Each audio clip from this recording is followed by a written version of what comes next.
Bonjour, chers amis.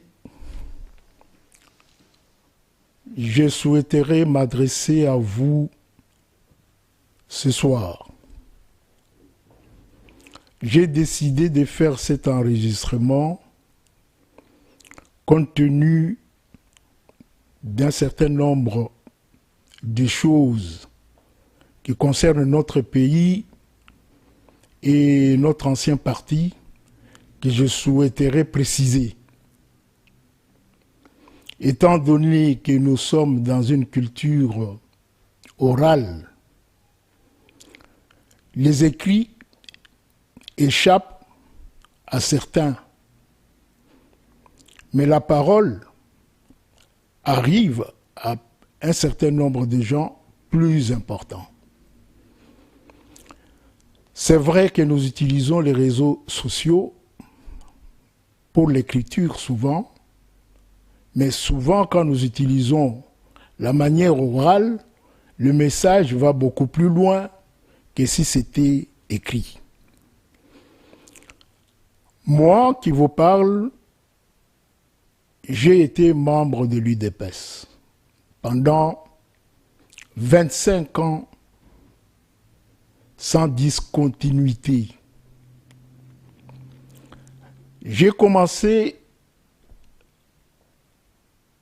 la chose politique dans l'UDPS en 1990 comme simple membre de l'UDPS ici en Europe. J'ai évolué dans l'UDPS comme simple membre pendant 5 ans. Et ensuite, j'ai été élu comme membre du comité fédéral de l'UDPS en qualité de premier vice-président. Et quelques temps après, l'UDPS a connu sa première crise qu'on avait appelée l'affaire Kibasa-Maliba.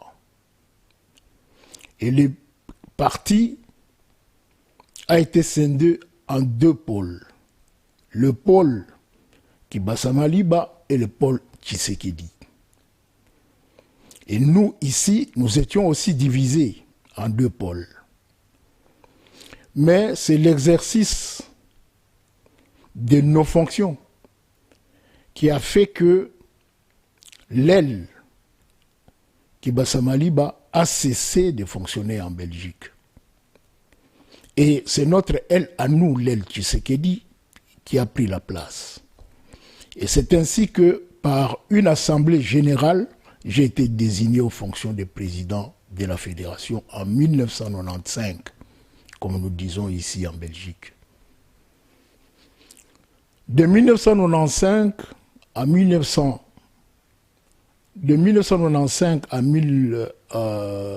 2010, j'étais resté le président de la fédération de l'UDPS et après le congrès, je suis devenu président fédéral et représentant de l'UDPS.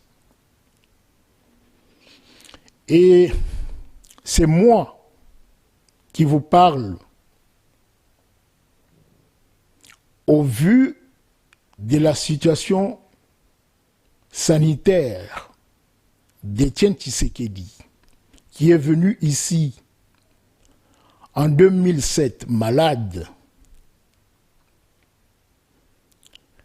Pendant sa convalescence, c'est moi qui lui ai demandé,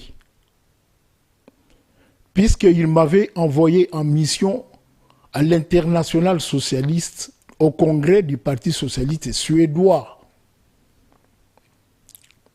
et que j'ai connu de nombreuses difficultés avec les représentants qui étaient là. Et au retour, j'ai dit au président que le parti n'était pas encore un corps unique, unitaire, c'était un corps disloqué. Le parti était en miettes et qui ne fonctionnait pas convenablement. J'ai fait un rapport à Étienne Tshisekedi, auquel j'avais demandé de rencontrer, par son neveu Bona, qui a assumé un peu les fonctions des relais entre le président et nous.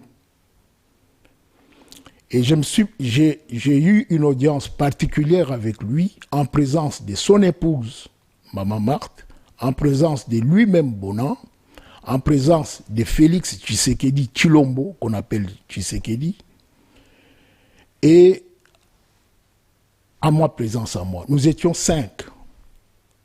J'ai beaucoup parlé au président ces jours-là. Et à la fin, je lui ai demandé, compte tenu du fait que le parti était dans l'état dans lequel il était, s'il mourait, nous allions tout perdre. Et pour ne pas tout perdre, je lui ai demandé de choisir parmi ses enfants ceux qui s'intéressaient au parti, aux activités du parti, notamment Félix. Je l'ai cité mêmement.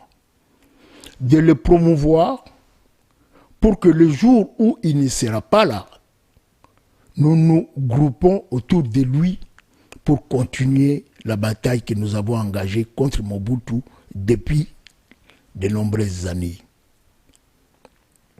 J'ai ajouté beaucoup de choses ce jour-là qu'il n'est pas intéressant de revenir aujourd'hui.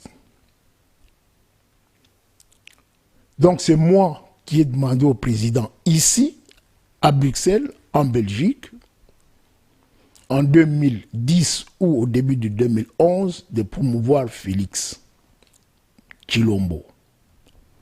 Et Félix a effectivement été promu 2 semaines après. 2 semaines après, et le président Tshisekedi avait encore beaucoup de difficultés. Et lorsqu'il est sorti, puisque moi je lui ai demandé de ne pas rester reclus, comme si la lutte qu'il avait menée était une lutte clandestine. Je lui ai demandé de sortir, que les gens le voient, que les gens voient dans quel état il était et qu'il n'avait pas à se tenir reclus comme s'il s'était caché. C'est comme ça qu'une semaine après, il est apparu à l'église. Lorsqu'il a pris la parole avec beaucoup de peine, il a dit que le parti était en morceaux. Donc, il utilisait un synonyme que moi j'avais dit le parti était en miettes, lui a dit le parti était en morceaux. Et à partir de ce jour-là, le président a commencé à sortir. Et petit à petit, il est revenu à lui. Petit à petit, il est revenu à lui. Et après, dans mes fonctions, il y a eu une seconde crise. La seconde crise, c'était l'affaire Belchika, le coq. Il y a eu encore une dissidence qui ressemblait aussi à la dissidence de Kibasa. Et il y a eu beaucoup de remous par rapport à cette... Nous naviguions à nos troubles avec l'affaire du coq. Et je peux vous dire, sans fausse modestie, que c'est le point de vue que j'ai mis sur Internet à ces propos qui a fait un peu balancer les choses en notre faveur. Et à partir de là, Etienne Tshisekedi a commencé à me regarder autrement. Puisque moi, j'ai été dans l'UDPS comme un disciple. Je n'étais pas comme un simple membre. Et c'est comme ça que quand je suis devenu, après le congrès, le président m'a nommé représentant, que j'étais étonné de voir que mon adjoint, c'était M. Niembo, Guilain Niembo, que moi je ne connaissais pas. J'ai essayé de me renseigner, mais avant même, j'ai essayé de me renseigner auprès du secrétaire aux relations extérieures. Il a dit, mais tu le connais, tu l'as vu aux travaux des États généraux que nous avions organisés. Ah, je me suis rappelé effectivement que lorsqu'il était secrétaire aux relations extérieures, il avait organisé une séance des travaux généraux ici. Et que là-dedans, il y avait aussi, parmi les participants, il y avait Guilain Nyembo. Et c'est même Guilain Nyembo qui m'avait amené à la gare pour que je prenne mon train vers Liège, à la fin des travaux du premier jour. Donc, quand on m'a dit cela, moi, j'ai dit, bon, ça va. Mais après, le membre de la famille de Félix Antoine Tshilombo, les membres de la famille, ses propres frères et cousins, m'ont appelé à côté. Puisque moi, j'avais établi une feuille de route à la représentation pour les compétences, pour répartir les compétences entre moi et mon adjoint.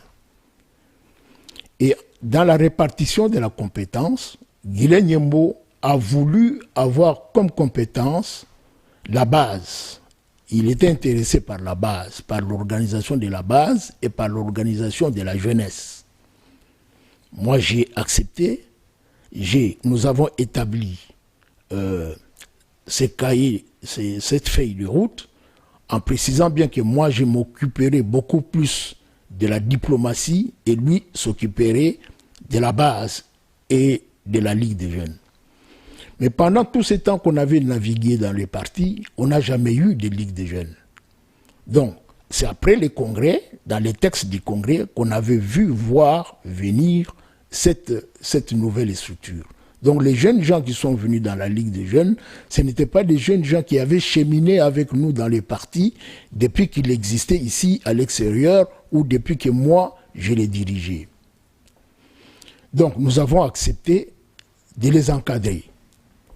Et on a vu qu'il y avait beaucoup de problèmes d'adaptation, de cohabitation entre ces jeunes-là.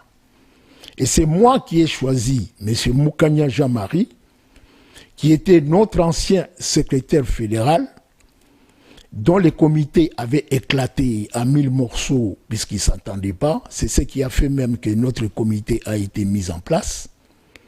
J'ai vu que M. Moukania était régulier aux réunions, malgré le fait qu'il avait perdu ses fonctions, il continuait à venir aux activités du parti et il cotisait régulièrement. Alors je lui ai demandé de faire des séances de formation avec les jeunes gens. Et M. Moukania s'est préoccupé de cette chose. Ils ont fait ces séances de travail. Mais à la fin, j'ai constaté que ces jeunes gens étaient devenus très hostiles à mon égard. Mais je ne comprenais pas d'où venait cette hostilité. Et je m'en suis acquéri auprès du secrétaire national, M. Félix Antoine Tshilombo. Il a dit non, voilà, il faut chercher un terrain d'entente, il faut parler avec ces jeunes gens pour vous entendre. Je crois que j'ai eu 2 séances de travail avec ces jeunes gens pour essayer de mettre les choses en ordre, mais cette hostilité est demeurée. Bien, dans mon travail qu'est-ce que nous, l'UDPS, notre attitude envers l'Occident en général et envers la communauté internationale était laquelle? Nous, UDPS, nous avions une attitude d'hostilité envers la communauté internationale. Jusqu'à mon avènement comme responsable du parti ici, à part la période où c'était Mme Kasavubu qui dirigeait le parti comme représentante, où il y avait quand même un courant positif entre elle et les autorités du pays hôte. Après Mme Kasavubu, ce n'était pas le même climat. C'était comme si la communauté internationale était notre ennemi. De telle sorte que nous, l'UDPS, à travers notre représentation, nous avons même eu un procès ici avec celui qui assurait les fonctions du ministère des Affaires étrangères en Belgique. Et moi, dans ma qualité à ce moment-là, je n'étais pas encore représentant, j'ai écrit une note à la représentation pour dire que nous vivions à l'étranger et que notre diplomatie ne devait pas être surtout que dans nos objectifs, nous, on était en train de promouvoir la lutte non violente. Par le fait même que notre lutte était non violente, nous devions adapter aussi notre langage. Donc, quand vous dites que vous menez une lutte non violente et que vous êtes violent verbalement, vous ne menez pas une lutte non violente. Vous menez une lutte violente, puisque la violence commence par des propos qu'on tient. Et j'ai vu que ça continuait dans le même sens. Et cette représentation-là, le courant ne passait pas avec nous, qui étions la fédération, de telle sorte que après le congrès, on a combiné les fonctions de la fédération aux fonctions de la représentation. Donc j'étais à la fois président fédéral et représentant, comme partout ailleurs. Et c'est quand je suis devenu diplomate du parti que j'ai changé la donne. C'est moi qui ai concilié le parti avec la communauté internationale. Qu'on ne vous dise pas autre chose. Les individus l'ont fait peut-être, mais sur le plan officiel, c'est moi qui ai ouvert la porte de la communauté internationale, à commencer par le pays dans lequel j'y vivais, la Belgique. Donc, j'ai tout fait de sorte que j'ai eu des collaborateurs qui m'ont aidé à réellement entrer en communication avec la communauté, avec les acteurs de la communauté internationale qui sont au Parlement européen. Et quand j'ai donné mon rapport à Félix-Antoine Tshilombo, il était étonné. Il s'est exclamé. Il a dit, mais comment? Vous, on vient seulement de vous nommer à peine quelques jours et vous frappez très fort comme ça. Moi, j'ai dit, je l'ai fait, pas pour moi, je l'ai fait pour le parti. Et je te demande même, toi, de t'associer au travail que j'ai fait. Donc, mon dossier, ici, je vais le transmettre à toi pour que tu continues. Voilà ce que j'ai dit à Félix. Mais je ne savais pas, en fait, que ce succès, il a interprété comme quelque chose de personnel et il n'était pas du tout content. Alors, ces frères qui m'avaient appelé à côté, qu'est-ce qu'ils m'avaient dit? Ils m'avaient dit, voilà ce qui s'est passé à Kinshasa. Le président a demandé à Félix de lui faire des propositions pour la nomination de différents présidents fédéraux et représentants de l'extérieur. Félix a fait des propositions et en Belgique, il a nommé Nyembo comme représentant et il a nommé quelqu'un d'autre comme vice-représentant. Et quand on a présenté la feuille au président Tshisekedi, le président Tshisekedi a barré le nom de Nyembo, il a remplacé par le nom de Mboyi. Alors, comme autour de lui, les gens n'étaient pas contents, ils sont allés poser la question au président. Le président a dit, j'ai mis Mboyi là-bas. Et vous-même, vous connaissez comment l'autorité d'Étienne Tshisekedi, comment il était. Moi, je ne connaissais même pas ça. Ce sont ses propres frères qui me l'ont dévoilé. Alors, ne laisse pas la place à Nyembo. Tu dois tout faire à ton niveau. Tu ne fais que lui déléguer ce qu'il faut lui déléguer. Il ne faut pas lui laisser faire. Voilà la consigne que moi j'avais reçue de ses propres frères. Et puis, nous avons cheminé. Vous savez, moi, je suis un être pacifique. Je ne cherche pas des conflits aux gens. Dès ma naissance, j'ai grandi à Matete. J'ai fait toute ma vie à Kinshasa. Je n'ai jamais eu de conflit avec personne. Et mes amis d'enfance sont là, à Kinshasa, où vous pouvez même le voir et leur poser la question. Donc, moi, j'évite totalement des conflits. Je n'aime pas. Et même au niveau familial, je ne cherche pas de conflits avec les gens. Même au cercle privé, je n'aime pas. Donc, nous avons cheminé comme ça. Et moi, je me plaignais tout le temps. Je me plaignais, mais je ne voyais pas la solution. Mais j'ai continué à faire mon travail. Et le président devait être saisi Alors j'ai dit à Félix, voilà ce qui se passe, faites les rapports au président. J'ai vu que ces rapports n'étaient pas faits en ayant un certain nombre de jours. Alors je me suis adressé au propre ami d'Etienne Tshisekedi, qui était le doyen Kambi Maloba, qui habitait à Anvers, qui connaissait Tshisekedi depuis 1967, lorsque celui-ci était ministre de l'Intérieur de Mobutu. Et c'est lui qui a pris l'initiative de dire d'abord aux enfants, c'est-à-dire aux enfants de son ami, de s'adjoindre à ce que je faisais. Il dit, je leur ai dit de s'adjoindre à toi, que vous travaillez ensemble.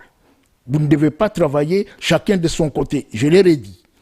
Et j'ai dit à son père, au père de Félix, je lui ai dit, voilà ce que Mbouye est en train de faire ici, voilà ce que Mbouye est en train de faire ici. C'est comme ça que le président Etienne Tshisekedi était au courant de ce qu'on faisait. Dans la démarche que nous avons effectuée, l'Union européenne a voulu, à commencer par la Belgique, ils ont voulu voir qui constituait l'entourage d'Etienne Tshisekedi. L'Union européenne nous a dit, votre chef a déjà 78 ans. Et nous savons qu'un homme de 78 ans, ses capacités physiques et mentales, après la maladie qu'il a connue, ne sont plus à 100%. Lui, c'est sa personnalité qui est plus importante et il ne saura plus avoir la force physique de traduire en action sa pensée. Nous voulons voir qui sont ses collaborateurs. Et nous avons traité cette question avec la famille, c'est-à-dire Félix. Félix n'était pas d'accord. Et cet entourage, c'était qui? Cet entourage, c'était le secrétaire général, Jacques Chabani, c'était le président du comité national, c'était Moubaké, c'était le secrétaire général, à cette époque je crois que c'était Massamba, ou Moutanda, je ne me rappelle plus bien, très bien. Et ce sont ces gens de la Ligue de femmes, de la Ligue... on voulait un peu un entourage d'au moins les staffs dirigeants de l'UDPS, c'est-à-dire plus ou moins 10 à 12 membres. Nous avons posé les problèmes, nous avons discuté avec Félix. Félix était farouchement opposé. Félix voulait qu'on constitue une délégation ici en Belgique pour le faire, mais les gens de Kinshasa ne devaient pas venir ici. Moi, je lui ai dit non. Ce n'est pas nous qui sollicitons de le voir. C'est l'Union européenne qui cherche à le voir. Et nous ne nous sommes pas entendus. Et moi, je pense que c'est à partir de là que j'étais mal vu par, je ne citerai pas les autres, mais par Félix lui-même. Et nous avons fait des démarches. Il fallait maintenant faire venir ces gens-là. Nous n'avions pas d'argent. Nous n'avions pas d'argent pour leur payer des billets à tous pour qu'ils viennent ici. Mais quand ils ont eu vent qu'ils étaient ici, ils devaient accompagner le président dans toutes les démarches, ils se sont débrouillés.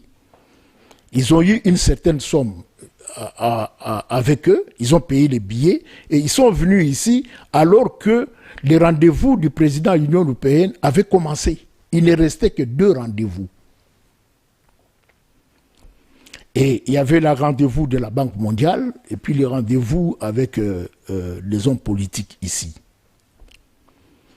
Et on a eu beaucoup de difficultés pour bien organiser les choses. Puisque Félix était véritablement en colère par rapport à cette démarche-là. Alors moi, je devais venir à la sûreté belge pour avoir les prises en charge, puisque vous savez que les gens de l'opposition, quand ils sont en opposition radicale contre un pouvoir, ils ne savent même pas exercer leur métier. Ils sont mis tous au chômage, puisque le despotisme chez nous fonctionne de cette forme-là. On doit te réduire à néant. Si tu n'acceptes pas de suivre ce que dit le despote, alors tu vas souffrir avec ta femme et tes enfants à vie, et voire mourir. Et ça fonctionnait comme ça avec Mobutu, et ça fonctionnait comme ça avec Kabila, et je vois que c'est aussi comme ça avec Félix. Alors, comme ces gens ne travaillaient pas, ils étaient chômeurs, donc ils ne pouvaient pas avoir de prise en charge. Donc les prises en charge sont venues ici de par mon action, l'action de la représentation, puisque j'étais considéré, j'avais beaucoup de considérations vis-à-vis des autorités de ce pays ici, la Belgique. Donc j'ai eu des prises en charge qu'on a envoyées nuitamment. Et je rentrais chez moi avec les derniers trains. J'arrivais chez moi à 2h du matin, 3h du matin pour faire ce travail-là. Je ne reviens pas sur les sacrifices que nous avons consentis ici pour participer depuis le secrétaire général Pongo jusqu'à Jacquemain Chabani. Les sacrifices que la fédération ici a consentis pour l'action de l'UDPS, l'action du parti. Tout le monde du parti connaît cette fédération ici. Et tout le monde qui a fonctionné dans l'UDPS connaît qui est Mbouyi. Alors quand j'ai demandé au président de nommer Félix, j'ai ajouté, j'ai dit Mbouyi n'est pas connu au Congo. Celui qui est connu, c'est Tshisekedi. Donc le terme, le nom Tshisekedi a une grande portée dans la conscience collective des Congolais. Donc si Tshilombo est là, c'est autre chose que si Mbouyi est là. Donc nous allons nous mettre autour de Tshilombo, nous allons travailler. Et c'est ce qui est arrivé qui fait que je parle aujourd'hui dans ce ton-là et de manière ferme. Et ils sont venus, nous avons fait ce qu'on devait faire, mais il fallait voir. On nous a conseillé de rencontrer celui qui avait la charge de l'action extérieure de l'Union européenne. Son cabinet n'est pas dans le bâtiment de l'Union européenne, son cabinet est un peu à l'extérieur. On a pris rendez-vous. Ce rendez-vous, c'était même l'un des premiers rendez-vous qui avait raté. Mais on a accepté qu'on les reconduise. D'ailleurs, c'était une initiative de l'Union européenne. Puisque, en principe, quand vous avez pris rendez-vous ici en Occident, avec une autorité, et que vous n'êtes pas à ce rendez-vous-là, ce rendez-vous est annulé, c'est fini.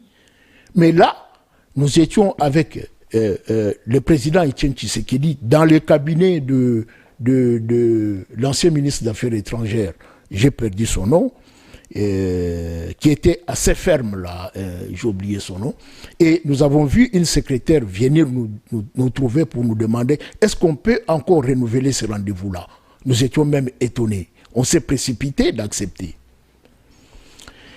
Donc, nous sommes arrivés à ce rendez-vous-là, on a trouvé Félix qui est venu avec ses amis des gardes-corps pour nous empêcher de prendre l'ascenseur pour monter à l'étage où se situait le bureau de ce monsieur-là. Il y a eu une forte discussion en bas. Et la famille a un cousin à eux qui travaille dans la police ici, en Belgique. Ce cousin de Félix me connaît. Un jour, j'étais à l'appartement du président, il m'avait pris, il m'a ramené jusqu'à la gare. Mais ce jour-là, il était tout autre. Il m'a regardé, il m'a dit, toi c'est qui? Allez, là-bas. Quand il m'a fait ce geste-là, moi j'ai regardé Félix. Et le président était là. Et le président aussi me regardait. C'est comme si le président me donnait un message. Mais c'est toi qui avais cherché à ce que je le nomme. Maintenant, tu vois les conséquences. C'est ce qui était. Mais à ce moment-là, j'étais tellement étonné que je ne savais pas lire le message qui m'était donné de manière verbale, de manière corporelle.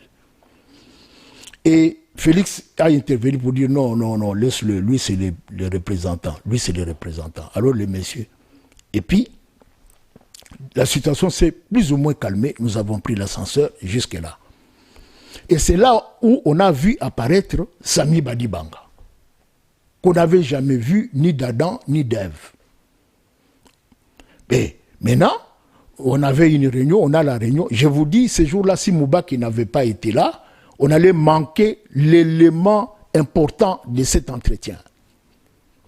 Et c'est là où je me suis dit, heureusement que nous avons des gens à Kinshasa qui sont venus, qui ont accompagné le président. Moubaki avait la carte d'électeur. Il avait la même carte d'électeur en 2 exemplaires. Mais l'une des cartes était fausse et l'autre était vraie. Donc, dans l'organisation des élections, on avait distribué aux électeurs en même temps des fausses cartes d'électeurs qui paraissaient pour vraies et de véritables cartes d'électeurs qui étaient vraies. Alors, quand Moubaki a présenté les 2 cartes d'électeurs, et les autorités de l'Union européenne se sont fait passer cette carte, les 2 cartes, entre leurs mains. Et ils ont demandé à ce que M. Etienne Tshisekedi, si nous pouvons avoir une note pour nous décrire, nous devons envoyer illico 2 missions au Congo. Une mission avant les élections et une mission après les élections. C'est après avoir vu cet élément que Moubaki avait apporté qu'ils ont pris cette décision-là. Donc, si Moubaki n'avait pas été là, si quelqu'un de terrain n'avait pas été là, on n'aurait pas eu un argument décisif. Cet argument décisif est venu des cadres du parti qui étaient sur terrain. Et maintenant, lorsque la séance a été levée, on a vu Sami Badibanga prendre un document, remettre aux responsables extérieurs de l'Union européenne. Alors Moubaki s'est fâché. Moubaki a posé la question à Félix. Félix, d'où viennent ces documents? Félix, d'où viennent ces documents? Félix n'avait aucun argument, il ne savait pas quoi répondre. Et c'est à ce moment-là que la délégation du président et la famille, il y a eu maintenant 2 groupes. Alors, après ces rendez-vous-là, on devait aller rencontrer maintenant le ministre Louis Michel. C'était lui qui devait intervenir en dernier lieu de l'agenda qui avait été prévu. Nous sortons de là, à l'extérieur, on nous donne l'information que non, les rendez-vous avec Louis Michel est supprimé. Bon, le lobby allemand qui nous aidait dans toutes ces démarches-là, ce lobby qui est venu d'un des membres qui était conseiller à la représentation, qui ne nous avait demandé rien, absolument rien, alors que le lobby, c'est 150 000 à 200 000 euros qu'on paye. Il dit, moi je vais vous aider. Je vais aider votre président à devenir le président du Congo. Moi je connais votre lutte. Et c'est un Allemand qui nous a aidés dans toutes ces démarches-là. Maintenant, le monsieur, le lobby, dit, moi je vais aller me renseigner. Bon, moi je dis, bon, comme on a annulé le rendez-vous, bon, on va à Matongé, on va aller prendre quelque chose au Quick, on va prendre quelque chose avec la délégation qui est venue de Kinshasa. Nous sommes allés et Félix nous a accompagnés. Nous arrivons à Matongé, nous sommes assis, le lobby téléphone, je crois qu'on avait fait à peu près 45 minutes. Félix il répond au téléphone, il sort, il s'en va. Le lobby là téléphone à notre ami qui était avec nous, c'était Jean-François Beaufoy. Il lui dit non, les rendez-vous, il est là, il n'a pas été supprimé, on a simplement déplacé les rendez-vous. Ce n'est plus à l'Union européenne, mais c'est au siège du MR. Donc du Parti libéral, le parti de M. Louis Michel. Et c'est comme ça que nous étions surpris. Alors on s'est étonné, on a dit qu'on était tombé dans un guet-apens. Après cela, nous sommes passés aux démarches pour les élections. La délégation est rentrée à Kinshasa. Et moi, j'ai quand même fait des reproches à Félix pour son comportement.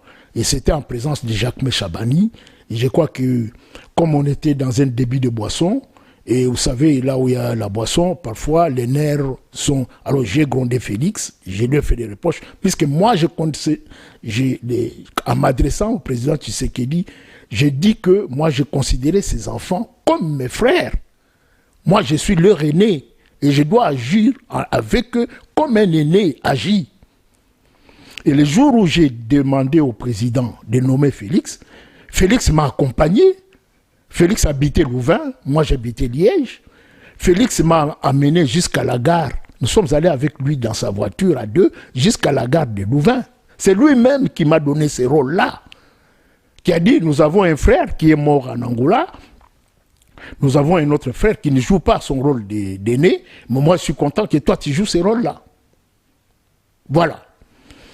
Donc je vais être bref. Nous sommes allés jusqu'au niveau des élections.